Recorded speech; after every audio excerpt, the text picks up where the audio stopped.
Septiembre, mes de la Biblia. Día 7. El misterio de la encarnación. Lectura para meditar, Colosenses capítulo 1, versículos 15 al 20.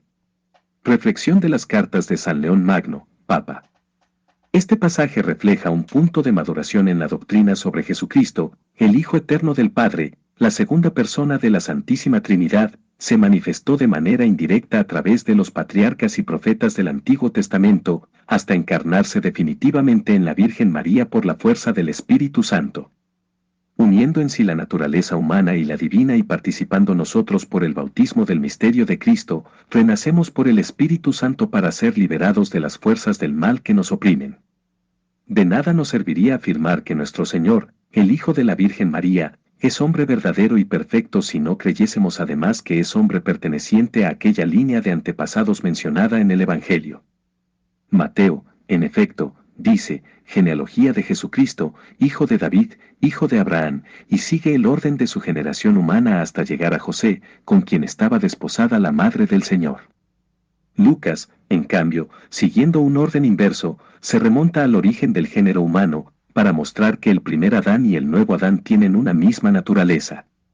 El Hijo de Dios, en su poder sin límites, hubiera podido manifestarse, para instruir y justificar a los hombres, como se había manifestado a los patriarcas y profetas, es decir, bajo diversas apariencias humanas, como, por ejemplo, cuando entabló una lucha o mantuvo una conversación, o cuando no rechazó la hospitalidad que le ofrecían y tomó el alimento que le presentaban. Todas estas figuras eran como profecía y anuncio misterioso de aquel hombre que debía asumir, de la descendencia de esos mismos patriarcas, una verdadera naturaleza humana.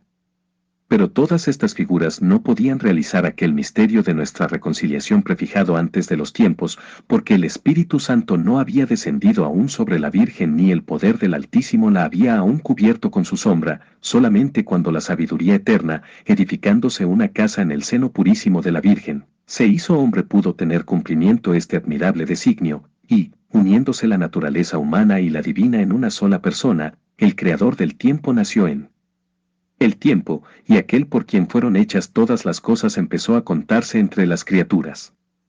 Pues si el nuevo hombre, sometido a una existencia semejante a la de la carne de pecado, no hubiera llevado sobre sí nuestros pecados, si el que es Dios como el Padre no se hubiera dignado tomar la condición humana de una madre y si libre de todo pecado no hubiera unido así nuestra naturaleza, la cautividad humana continuaría sujeta al yugo del demonio, y tampoco podríamos gloriarnos de la victoria del vencedor si ésta hubiera sido obtenida en una naturaleza distinta a la nuestra.